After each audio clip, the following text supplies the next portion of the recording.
Adrian, you know when you get to a little kind of food festival and you get excited and you do a lap, I'm always looking and I go, the Paella one looks the best, but it's full of prawns and chorizo and I can't eat that stuff. So I'm going to do a lovely vegan mushroom paella, okay?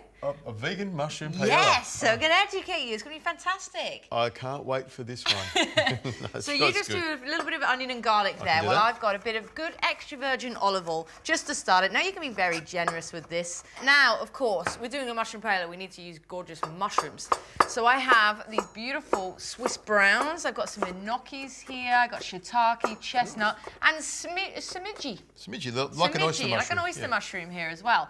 So what we can do is you can just roughly chop that. Don't worry if your knife skills aren't up there. You can just do this whichever way you want. There you go. Do you want me to cut some of these mushrooms up for you? Yes, please. So we'll just plop that in there. And the thing is it's a little bit like risotto, but then also a little bit different. With the risotto, what you want to do is you have got that arborio rice, that really thick rice. But what you're doing, you want to actually just forget about it. Try to attempt to get that lovely crunch, that socrat. The soccerado. Right? Not sure if we'll get that today, but we'll give it a red hot go. Normally paella is something that you would have when you use all the things from the forest floor. You go hunting, maybe grab a rabbit, grab some mushrooms and use all the things with a little bag of rice and go cook it in the forest. Well, today what we're going to do is we're going to use the things that the rabbit would eat, I think, is instead. We'll get away with it. But it's an alternative. You'll get away with that one. The great thing about mushrooms as well is they're nicely packed with protein, okay? Lovely, low calorie, which is what we like as well. So I think we have enough varieties of mushrooms in there. So what we'll do is we'll just let that sweat for about 6 to 8 minutes, let them get a little bit smaller, and then we'll start adding everything else. Now these have sweated down nicely, so it's time to now add the other ingredients. So what we do have here is we have some lovely chopped tomatoes, which are just going to richen things up a little bit.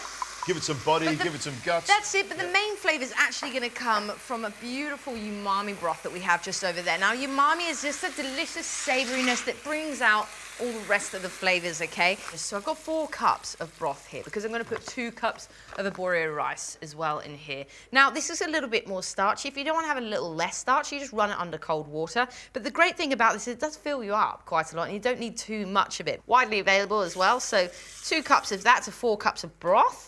Now I have a little bit of paprika as well, which is going to give it a lovely colour and flavour. Nice. And of course, we can't have paella without saffron. It is the one that gives it that lovely golden hue. And then I've got a bit of white wine, which traditionally is what is used, but if you don't want to use it, that's absolutely fine. A little bit of apple cider vinegar would be brilliant as well. So just plop that one in there.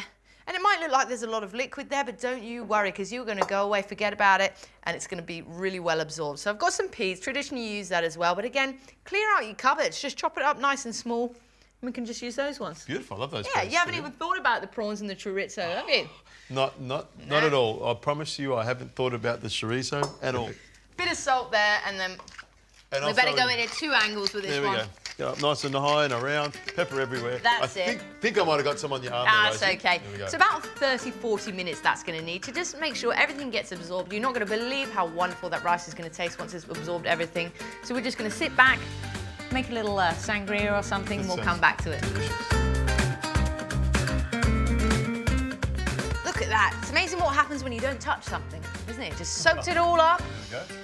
Hopefully we got a bit of the crusty bottom there, or the soccerata as well. Nice. Should just plop a little bit on there, just for us to have a bit of a try. Make sure we got some of that lovely mushroom. It's got lots of colour in there, lots of the red, the yellow, the greens, but of course, we're going to add a little bit of lemon as well, because lemon goes gorgeously with it as well. That's it. Woo, all over the shirt as well. That's all right. It's fine. It's just I have a little bit of spring onion there as well, and a bit of parsley, but you can use whatever greenery you want on cut it up top for you? there. Yeah, if that's okay, that'd be great.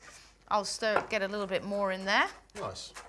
Now we have managed to get a little bit of that crunchy base there. Isn't that wonderful? Yes, that was what we were after.